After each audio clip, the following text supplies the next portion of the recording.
Salam sejahtera untuk kita semua. Perkenalkan, nama saya Regina Soraya Pangaribuan dengan NPM 2408010420 dari kelas A reguler pagi Banjarbaru, semester 4, Fakultas Hukum, Universitas Islam Kalimantan Muhammad Arsyad Al-Banjari. Pada kesempatan ini, saya akan presentasikan jurnal saya yang berjudul Konstitusionalitas Perlindungan Sumber Daya Air dalam Peraturan Daerah. Upaya mitigasi krisis air di Nusa Tenggara Timur berdasarkan prinsip ekonomi hijau. Latar belakang penelitian ini adalah krisis air bersih menahun yang terjadi di Provinsi Nusa Tenggara Timur, Indonesia, di mana konstitusi yang sudah sangat jelas mengamanatkan perlindungan lingkungan hidup, tetapi ketika di lapangan, masyarakat di Nusa Tenggara Timur masih hidup dengan krisis air bersih yang sudah berlangsung bertahun-tahun lamanya. Dan yang menjadi keprihatinan, krisis ini bukan semata-mata karena alam yang kering. Kalau kita lihat lebih dalam, ini adalah cerminan dari kegagalan hukum daerah yang masih terjebak pada pendekatan administratif teknis, seperti mengurus distribusi air atau mengut retribusi tetapi tidak benar-benar menyentuh pada akar masalahnya, yaitu melindungi ekosistem itu sendiri. Bahkan, pada Perda di Nusa Tenggara Timur cenderung lebih berorientasi pada pendekatan pendapatan asli daerah melalui retribusi air daripada melindungi daerah tangkapan air.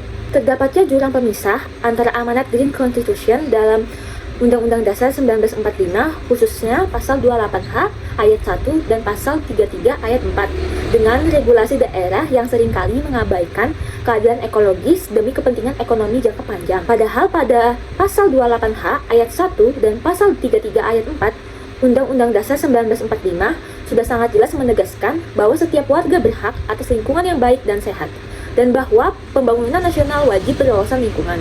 Dari kondisi itu muncullah dua rumusan masalah dalam penelitian ini. Yang pertama, bagaimana sinkronisasi peraturan daerah di Provinsi Nusa Tenggara Timur mengenai pengelolaan sumber daya air terhadap mandat Green Constitution dalam Undang-Undang Dasar 1945. Dan yang kedua, bagaimana rekonstruksi regulasi daerah berbasis prinsip ekonomi hijau dapat mewujudkan keadilan ekologis dan mitigasi krisis air yang berkelanjutan di Nusa Tenggara Timur. Tanpa memperpanjang waktu, mari kita langsung masuk ke pembahasan, di mana penelitian ini menggunakan konstruksi filsafat yang terdiri dari ontologi, epistemologi, dan aksiologi. Secara ontologi, penelitian ini mempunyai pandangan bahwa air dalam Green Constitution bukan sekadar komoditas yang bisa direstribusi atau diperdagangkan. Air adalah elemen kehidupan yang melekat pada eksistensi manusia. Ia bersifat inalienable, yaitu tidak bisa dipisahkan dari hak dasar seseorang untuk hidup. Berdasarkan teori Gurdon Hans Kelsen dan teori Jim Lee Asidik, norma hukum daerah di Nusa Tenggara Timur harus bergeser dari paradigma antroposentris, yaitu hanya untuk kebutuhan manusia, menuju ekosentris, yaitu melindungi hak asasi air bagi ekosistem. Secara epistemologi, saya menggunakan metode yuridis normatif dengan 3 pendekatan, yaitu pendekatan perundang-undangan, pendekatan konseptual, dan pendekatan kasus. Penelitian ini menemukan adanya diskoneksi yuridis, yaitu ketidaksinkronan antara norma Green Constitution dengan peraturan daerah di Nusa Tenggara Timur yang masih berorientasi jangka pendek. Pengetahuan dalam penelitian ini diperoleh melalui analisis terhadap Undang-Undang Dasar 1945 dan Undang-Undang Sektoral dengan menerapkan prinsip non-regression dari Michael Prior yang menegaskan bahwa hukum lingkungan tidak boleh diubah menjadi lemah. Secara aksiologi, nilai yang ingin dibawa lewat penelitian ini adalah keadilan antara generasi atau intergeneration justice. Berdasarkan teori Edith Brown Weiss, generasi kita hari ini bukan pemilik bumi ini sepenuhnya. Kita adalah trustee, semacam wali yang menitipkan bumi ini kepada anak cucu. Karena dari itu, regulasi air di Nusa Tenggara Timur harus direkonstruksi bukan hanya untuk memenuhi kebutuhan hari ini, tetapi untuk memastikan generasi yang akan datang di Nusa Tenggara Timur masih punya akses terhadap air yang layak. Dalam perspektif yuridis, terdapat ketidaksinkronan hukum, di mana peraturan daerah di Nusa Tenggara Timur lebih berorientasi pada pendapatan asli daerah lewat retribusi air.